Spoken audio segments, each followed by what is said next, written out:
Thank you so much for the introduction. It's an absolute pleasure to be here and to be presiding over this all-important discussion, which serves as our very last panel discussion for the summit. I'm Natalie Fort, a broadcast journalist with the GH1 Television, as well as a member of the advisory board of the World Sustainability Organization. So I'm going to call up my panelist, and Dr. Singh, I'd start with you. I would have hoped that you stayed on, but if you can kindly come back up. A round of applause for him, please. And as was mentioned earlier, Dr. Singh is the Director General of the Asian African Chamber of Commerce and Industry. Dr. Singh is a global management consultant, a brand maker, philanthropist, media producer, and a world peace advocate. A round of applause for him, please. Our second panelist for this discussion is Mr. Ni Amankra Tete. He's the CEO of Leth Shego Ghana, a licensed financial services provider in Ghana that provides innovative solutions to both public and private sector, as well as supporting micro and small entrepreneurs across the country. He has over 20 years of experience in banking, as well as operations, international trade. Mr. Tete is a change maker, a people leader, and he's driven by meaningful change. A round of applause for him, please. Thirdly, I'd like to introduce Barrister Rebecca Egbokpo, a senior associate at ALEX with experience in international trade law, as well as regulatory compliance and dispute resolution, to name but a few. Barrister Rebecca is a member of the National Bar Association, International Bar Association, and the Chartered Institute of Arbitrators in the UK.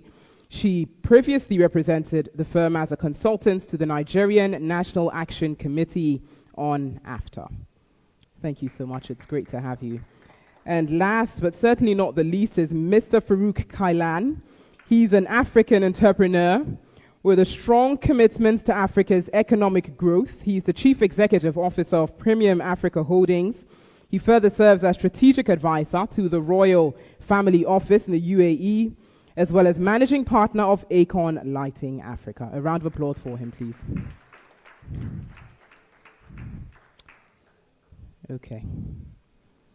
I'm rethinking whether I should sit down or stand because of where you sat, Farouk. So I will, if you can, okay, I'll just sit there, no problem. Once again, a round of applause for them, please, as we get started.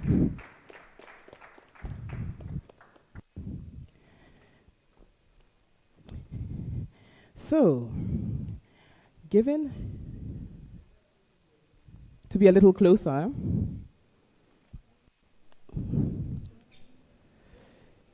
Can we swap? Yes, that will be helpful. With Farouk. Yeah. Thank you. Great, this is better. So it's a pleasure once again to have you all here for what forms our final panel discussion. Now, there's been a lot of talk today about the new Africa, right, and what this looks like. Now, I'd start off with you, Barrister Rebecca. Reading some statistics, according to the United Nations, presently, intra-Africa trade stands as low as 14.4% of total African exports. And we've had a forecast show that AFTA could help to boost intra-Africa trade, which of course we all know the objective of having set up AFTA. From your observation, what's your assessment of the work of AFTA, since its establishment?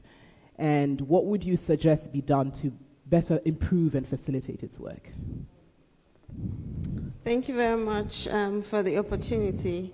So AFTA is driven to solve the problem that we're having in Africa. There's a lot of emphasis on the development and how if I decide to choose between two products, one made in China and one made in Ghana, for example, I may end up buying a made in China product in Ghana for cheaper than I will buy a Ghana product in Ghana. That's a problem for Africa. That's one of the problems that AFTA seeks to resolve. intra-Africa trade is very poor. As much as we try to talk about unity in Africa, collaboration, cooperation, we're saying so much and doing so little. So for us to be able to have an Africa where Africans matter, where our growth matters, where we're able to drive technology and innovation, there is no better way to do it than to trade within ourselves.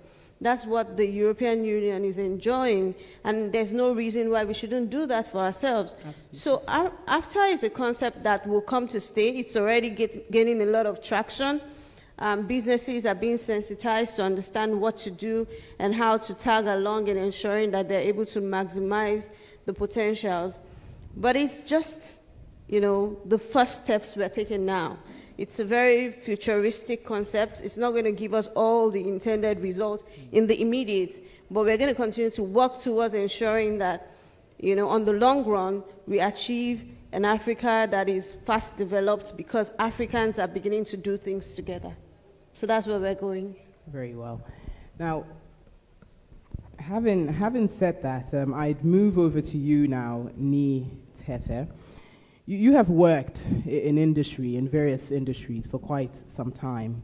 What have you observed to be these major bottlenecks and major obstacles when it comes to increasing investment in not just Ghana, but across the continent? Thank you very much, Natalie. So, I like to always speak about some of the exciting things that are happening before we always get into the these negative things. bottlenecks. Yeah. But in spite of all the challenges that people see in Africa, the last decade or so have been, the word is miraculous. Yeah. Things have happened in Africa that nobody expected to happen.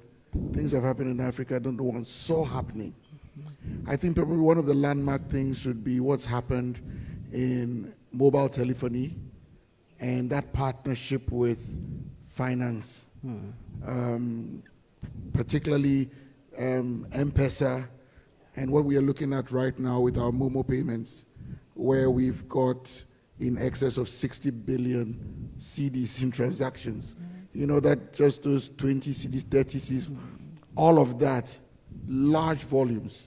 So a lot is happening in terms of how we adopt to new technology, Africa's hunger for technology in spite of challenges sometimes with literacy, Africa's hunger to be better in spite of a lot of the challenges that we face. And I think that those are platforms on which we can stand to actually change the face of Africa. But that said, I think my biggest challenge, or the question I ask myself, because for me, when the narrative is told, it's not other people. I am part of this story, and I'd like to see how am I coming out of this story. Absolutely. It's just the inertia. And I've asked myself the question, why? Why? It's almost like you can see that we can fly, but we choose to walk. A lot of these conferences and meetings happen across Africa, and millions of dollars are poured into trying to get that consensus to lift things up, but sadly, nothing is really happening. You say that more is being invested in them than exactly. getting out. So, yes, they are great stories, but to your question, there are also these things that just almost don't make sense. Almost as much as the success stories, there are also challenges to that. You can't kind of understand why it's still there. So, if you look at Africa's trade, for example, with the rest of the world, if we decided to just do it in Africa, we actually don't need the world. And I'm not saying we shouldn't trade with the world.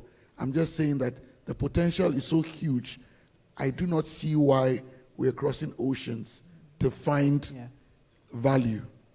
It's mind-boggling. I look at the trade between Ghana and Togo and see what Ghana and Togo do with external parties outside of Africa. And I'm saying it's just an imaginary line, but yet we won't cross over to trade. And in the same vein, we look at our own countries, and technology is not lacking. The ability to do so is not lacking. Yeah. But it's almost like we choose not to go forward. So there's an inertia that just characterizes the narrative of Africa, in spite of all the amazing things that we see that are possible. And for myself, over the last 20 years in the financial services in Ghana, it's been nothing short of a miracle. And I've been fortunate to work in traditional banking and move into financial inclusion and back and forth a bit. So I see the opportunities and the change. I was actually speaking to a friend and I said, actually the last 10 years have been miraculous, because we started when almost, just about 15 years ago, 90% of every single transaction at the bank, you had to walk to the bank to do it. True. Then just 10 years ago, 90% of all those transactions moved to the ATM. Yeah. And we're doing only 10% in the branch. Guess what it is today? Please tell us. The ATMs are almost becoming redundant. No one is using them. No one is using them. Well, they're still in use, but if you take a look at the number of transactions, we have 80-something% happening on mobile apps, maybe some 10 to 15 on ATMs, like 5% in the branches. So it shows that we are willing to change, and change is possible. But I don't know when it comes to that point where we can actually make that shift to the leap. Yeah, absolutely. Yeah. Then we decide, okay, no, we want to walk through it. and so it's frustrating and exciting almost all at the same time. And that's just, for me, anytime I think of the African story, it's the joy and the pain, the excitement and the missed opportunities moment. It's difficult. That paints it's a hopeful, yet it can also be a gloomy picture at the same time. But hopefully through engagements like this, we will begin to see. I would love to add up please do. maybe Go a ahead. couple of points, because I think whatever my friend has been talking so far is like completely logical, that Africa has everything. When you talk about resources, soil, and the, the elements which are coming out of it, whether it's oil, gold, diamonds, anything, they're all material which is very valuable. But we are not concentrating on how exactly we can collaborate with each other. So just like, my friend said that AFTA is going to play a major role.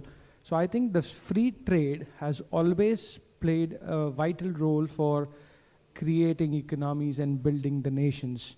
So I think this is just the beginning of it, because I think there are few nations, those who have adapted, and I think among the 54, almost 16 or 19, they have collaborated now and they're working on it. So as soon as we will all start working as a collaborative partner, just like African Union, so it has to be one Africa. And unless that happens, I don't think that we can take this energy to the next level. Absolutely. And of course, one more point which I would like to add, that is ease of doing business in any country makes the economy grow. So wherein I still struggle to sometime identify the norms, because there are a lot of investors, those who come with us, and they want to set up companies. They want to set up companies in remote locations in Africa, such as Togo, Benin, Malawi, and all other, because they are very small in terms of their approach and reach. And I would say that the problem what you are also facing is the same problem the investor coming to your place is facing, that logistical support. So I think in order for us to bring Africa on the world map, has to be, I think two countries will play a major role. One is Kenya, and the other one is Accra, which is Ghana. So I think, probably why? Because Kenya acts as a heart of Africa, and you can play the role of the lungs maybe. Well, how about Nigeria anyway? Yeah, of course. Yeah. Nigeria is the economic hub, and it has been the powerhouse so far. But I think, in terms of connectivity, You know, just like Dubai has become the major world connectivity hub, I think, same way, we can see these two countries playing a major role for the connectivity to the East and the West Africa. And apart from that, I think once the government looks into the role of ease of doing business and opening up companies in a day, just like you go to Singapore, you know, you can open up the company in the single day, sign up documents, open the bank account, and the second day you are running business. So you are in the business. So if an investor comes to Africa, to any country, and he finds that there is an ease of doing business in that country, and he can be an investor, I think his money is safe. And on the second note, I think, you know, we will have to strongly agree that the fluctuation in the foreign exchange is actually degrading Africa's growth, primarily. Yeah. What I believe in terms of trade and economy. So I think unless we try to conquer on this point of view, we will never be in position to make the currency grow and have a value for money. Because I think every second day when I visited Ghana in this year itself, it's my 7th visit probably, and each time I've seen the dollar rate changing. That's the problem. That's the problem. So I think it happens in Ghana. No, it happens in all the African countries. So it happens the same. When I was there in Nigeria during my summit, the demonetization was going on and the situation was worst. In fact, you know, people were asking from me that whether you have some dollars. I said, yes, of course. So they were so happy to see the dollar finally. So I'm saying that why? This looks to me little funny because the system is not made like this. It is only that, you know, due to the political scenario. So we'll all have to rise up to this situation. Certainly. Because and I think yes. So please, Yeah. you know, for purposes of time, we could go into this and discuss it extensively. Oh yes. But when you, Mr. Tete, spoke about we seem to be getting there, and then we just don't. Absolutely. There's so much that politics and Yes. government has a role to play with that. But we'll put that conversation aside for later. True. Now, Mr. K. Lan, you have worked extensively across many African countries as well as the UAE. On varied platforms, you've spoken about the need for there to be partnership among, say, you're a Ghanaian, do business in Nigeria, do business in Kenya, which is a very strong point, which was just buttressed by Mr. Tete. In spite of the fact that we are promoting Africa, we are looking for investments to come into the continent, into the various countries on the continent. How do you propose that both the government and private sector ensure that this promotion of Africa does truly benefit the African people at the ground level, right? Because we may say this money is coming in, investment is coming in, the people at the bottom, how is it affecting and improving their lives? Well, very good question. I think in our quest to drive investment into Africa, one thing that always bothers me about, do we really consider the factor that a lot of time this capital, this profits that are made by these companies go back outside the country. So capital flight is a very big concern. There needs to be strategies to ensure that these profits that companies make stay within continent. That's why I've been very consistent in my advocacy, frontline advocacy, I must say, in ensuring that as government creates the enabling environment for investment, what are the locals doing? Are we maximizing on the opportunities? Are these companies being owned by, locals to ensure that once they grow to a certain scale, the growth, the capital, everything stays within the continent? We don't blame an investor for repatriating his profit back home. So it brought us on the point that even what we see recently when we started the Turkey Africa Trade and Investment Council, we sat down with potential investors and we said, look, we have a concern about capital flights, and we also have a concern where investors come and actually crowd certain businesses out of sectors and spaces. What we're seeking to do with you guys is come and buy into these companies so that these companies, you don't come and compete them out of the market, but actually join them to scale up. And in terms of the share ownership, can we ensure that you hold quite a reasonable stake so that all the profit that doesn't go out. So it's about the intentionality, and also we also have to be very strategic on how we drive investment. Even in the UAE, what you've realized is that quite recent, I think 3 days ago, I saw a flyer that says invest in America. It's an aggressive enterprise. As much as you're trying to drive investment into the continent, Asia is doing same. Other jurisdictions are pushing that investors come there. So you need to present a better case. You need to also ensure that your regulatory framework is very enabling. If you have a business in the UAE, what you realize is that every month or every quarter you are getting questionnaire from the managers of the economy. How is the business going? Do you have any challenges? So you can see how deliberate they are. And whatever information you give is processed. They look from a dashboard, they could tell the tourism industry is having these challenges, the numbers are going down, people are coming from Ghana, why are they not coming anymore? They will come and interrogate why is it that the flights are not full when they are coming from Ghana. Well, I think they have an issue of currency and issues.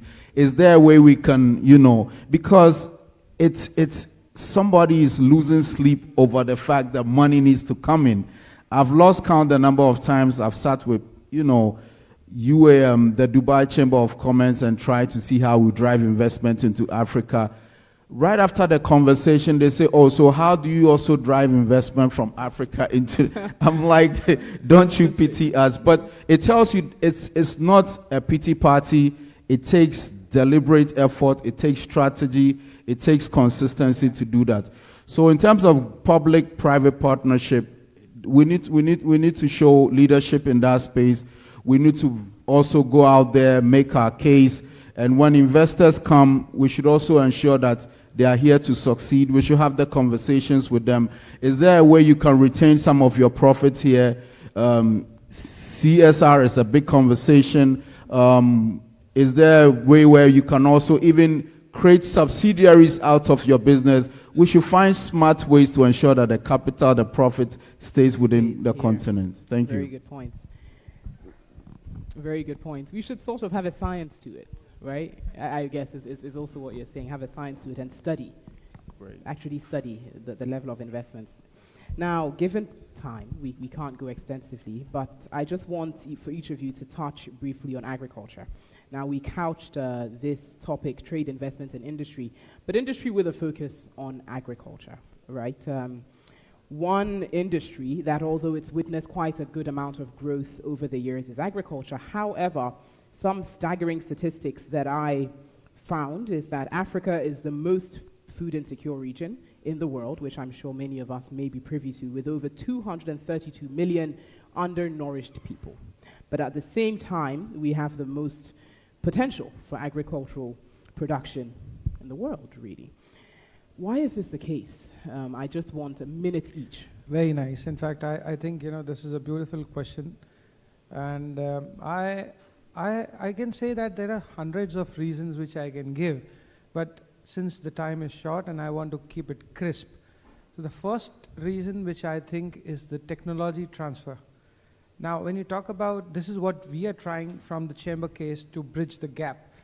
Now, there is good technologies available in the Asian market, which typically when you talk about the Chinese, the Korean, the Indians, and all other people are using, but they are not able to, translate that into the African market, not because they don't want to, but it's only that there are a lot of hurdles in between. So I think we have to sort these kind of hurdles with the government angle. So I think the government has to take ownership on that front, number one. Number two, I think unless we create more awareness about how exactly they can use these technologies. So first is bringing the technology and then making use of it. Because unless the farmers are trained, so training is a big issue. And I think, you have ample amount of land, you can harvest, you can produce anything, and you can do your maximum exports But why exports are not being done in the same fashion wherein the other Asian counterparts or the other people are doing it, it's only because lack of training, lack of education. They are still using the olden methods. era ages products and all. And then they are not able to focus on the organic farming, which is growing, because even if they have one such beautiful organic farm park, I think they can focus on creating a beautiful legacy for years to come. Very And then they can grow their market.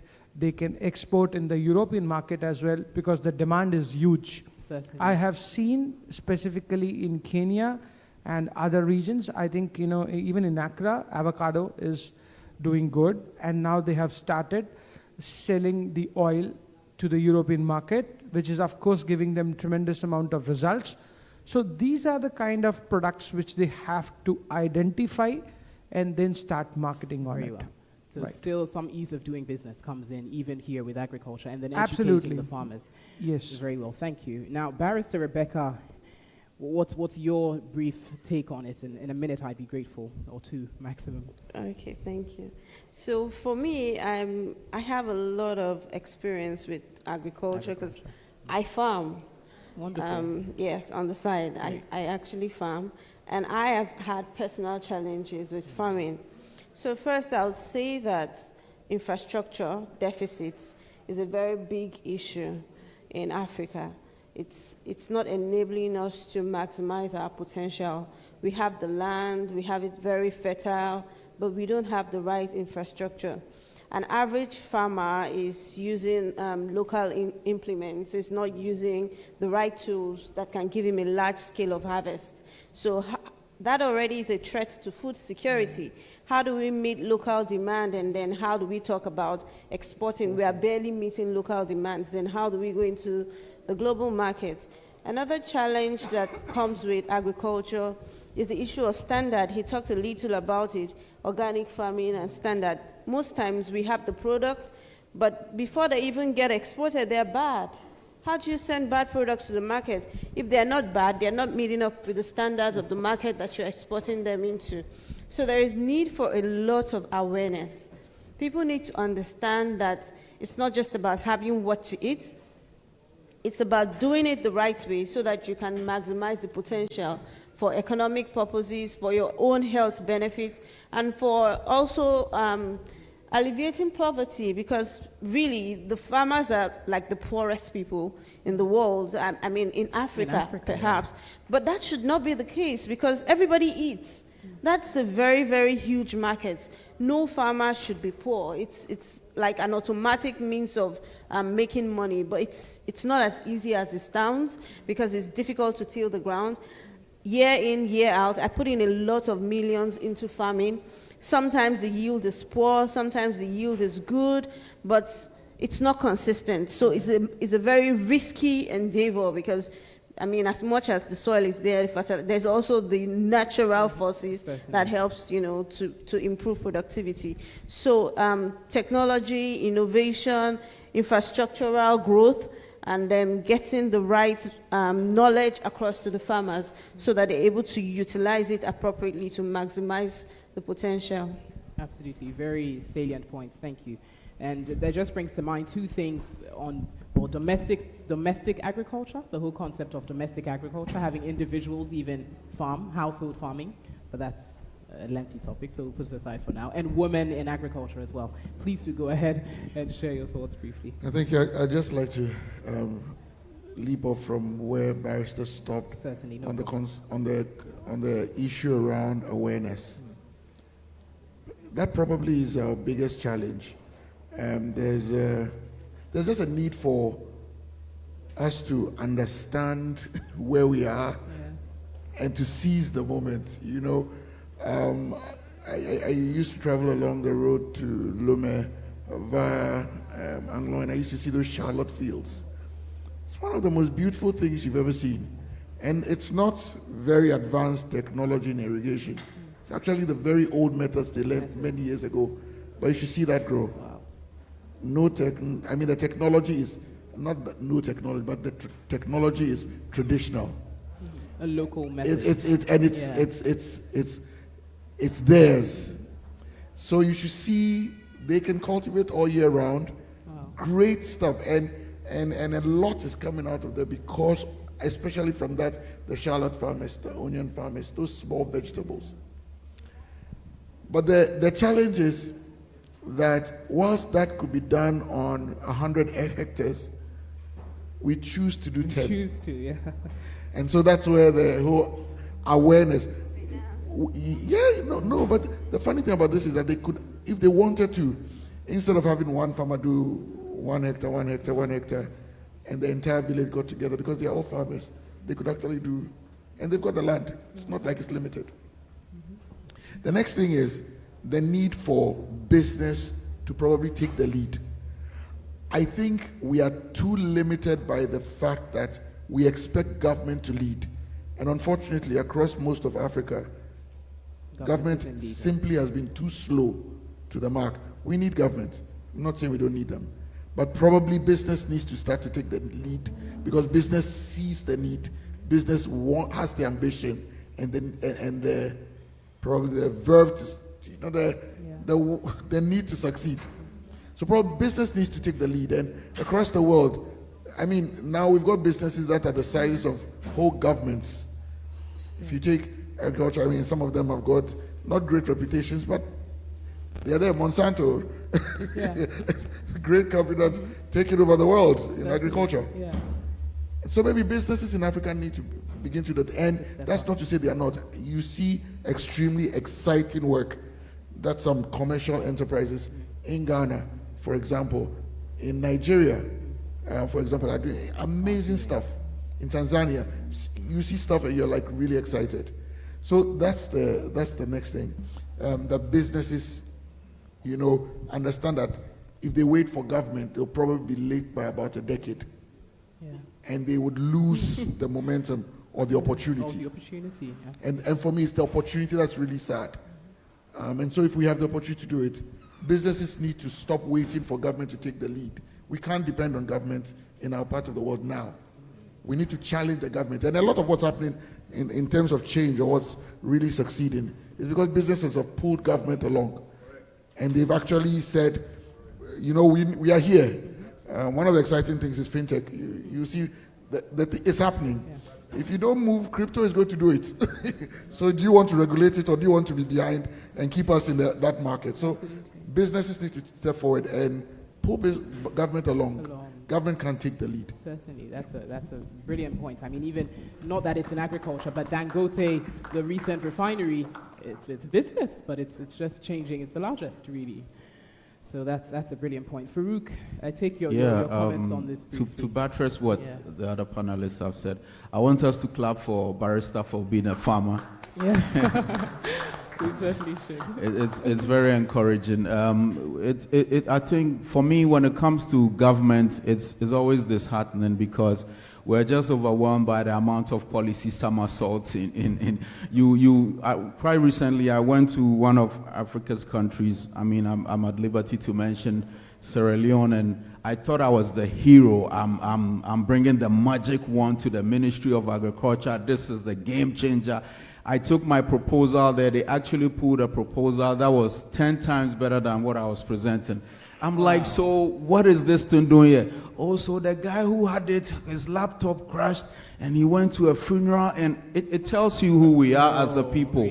The urgency to develop is not there. So when it comes to government, we rather not talk about it. Let's allow the private sector to drive this.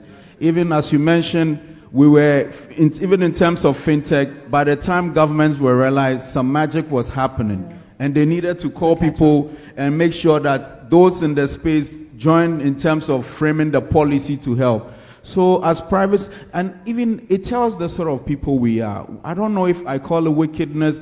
You have institutions. Why is it that if as a collective as Africa, we realize that food security is a major concern, why are the banks not having farms? As a bank, you have structure. You have structure that ensures that every investment that you do yields result. Translate that same structure into farming, and you are the main people who have the major component of the funds. Here you're talking what are you doing? But you Mr. find Sese. people, even when we start having a conversation about frustration in agriculture, you find top of banking institutions also sit and they have the audacity to also talk about the issues. So it tells the sort of people we are. When we say, let's build infrastructure to ensure that the produce from the farms come, you realize that when it comes from the farm, government goes to borrow money to create this road network, and when the produce comes to the city, it's even much more expensive than when the road was bad. So it just exposes us as a people. And like I said, it takes meetings like this. Some of the greatest disruptive solutions were made in smaller rooms. So when I come to summits like this, I'm not worried about the size. I'm worried about the fact that even it's a small room of serious people who want to do something.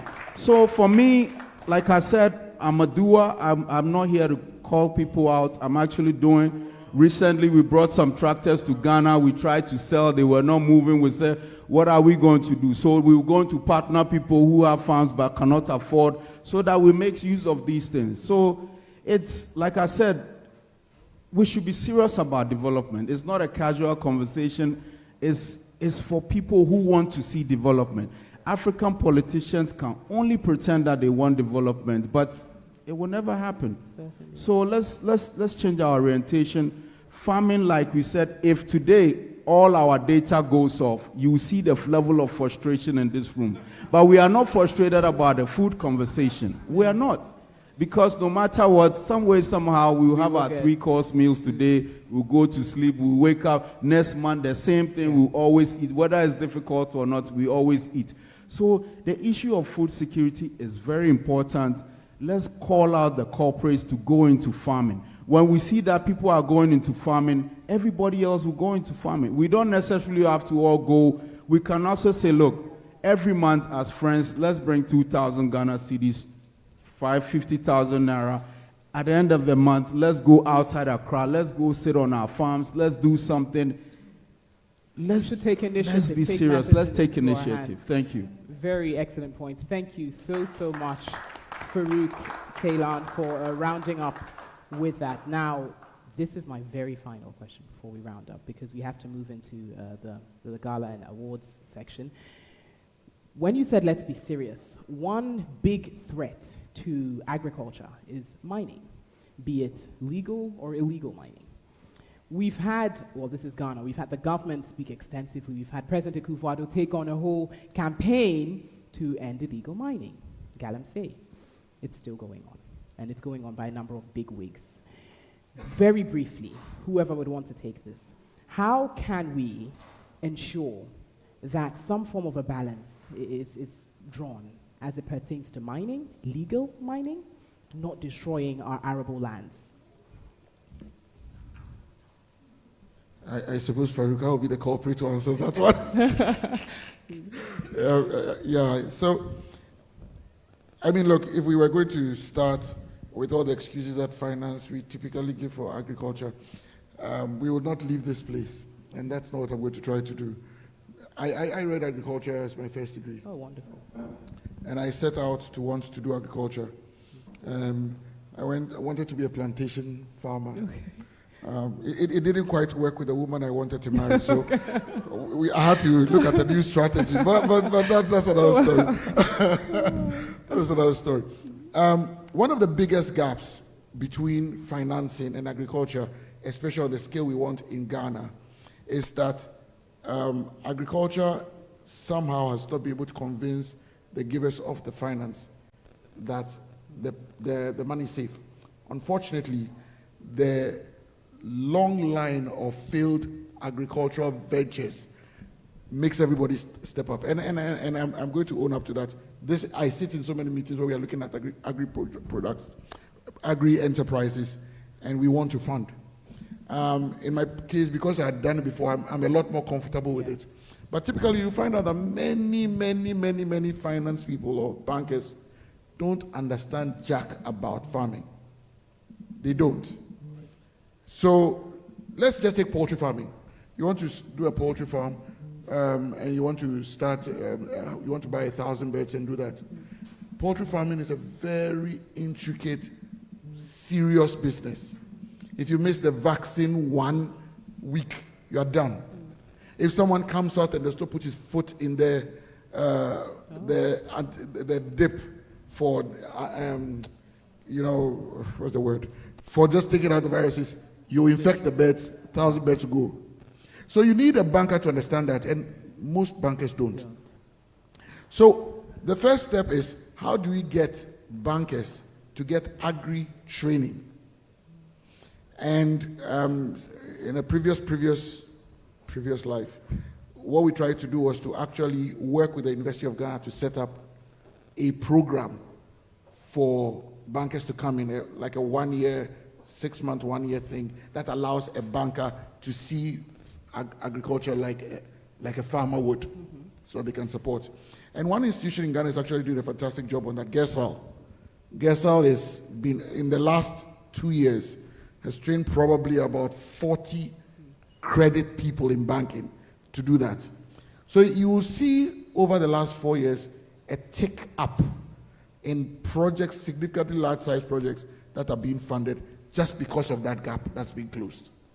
And I believe if we want to take that further, we need to make this accessible. It should be in some of our colleges. Some of the schools should actually start to teach agri-financing, because that's how bankers then understand it and connect, and the experiences are easily solved if they connect.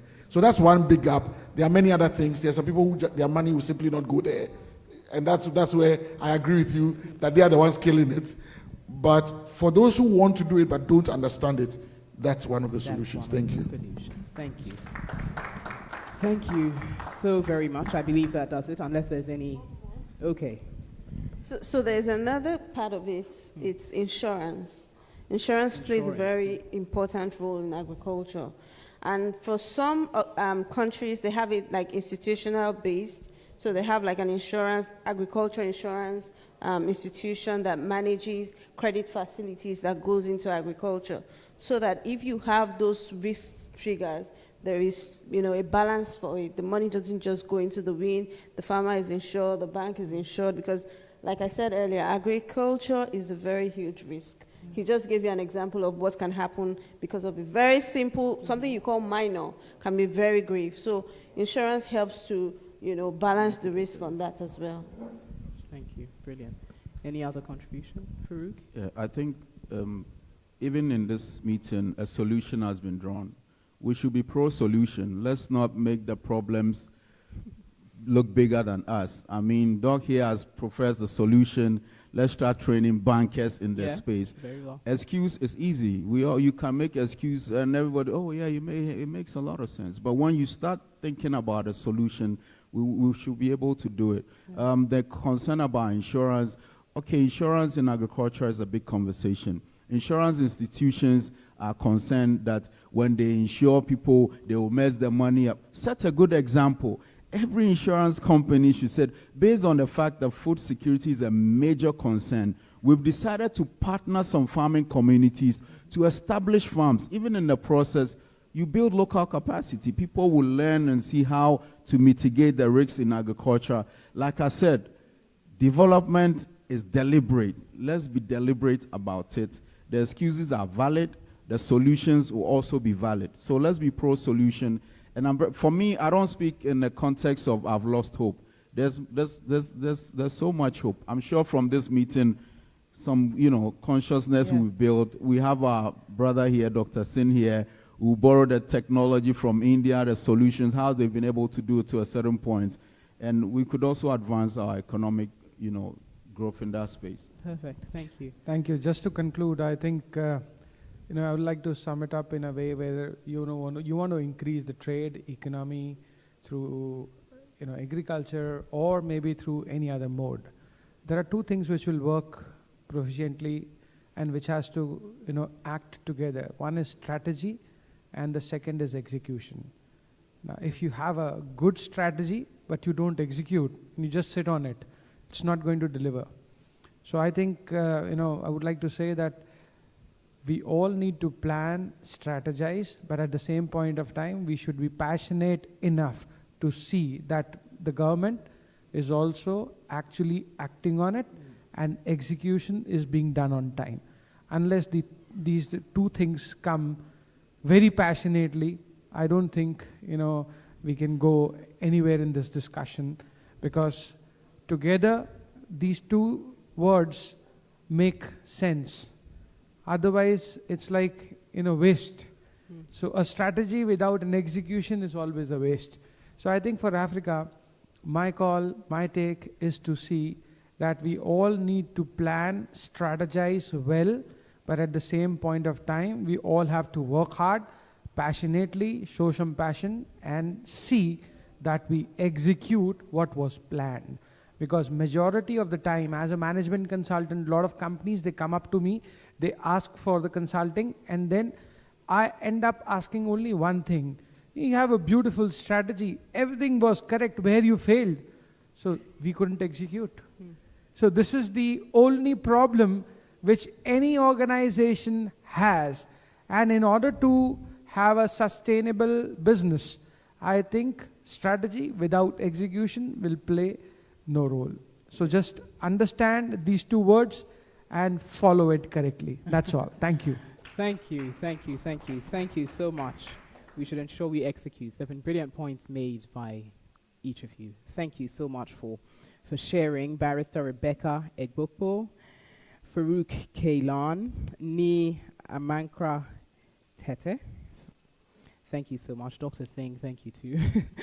Thank you all so much. This forms the final panel discussion for tonight. Thank you.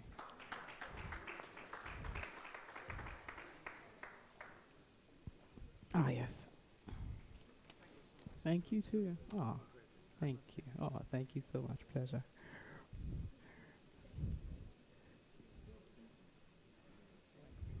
Thank you. Thank you so much. Yeah, we should take the photograph.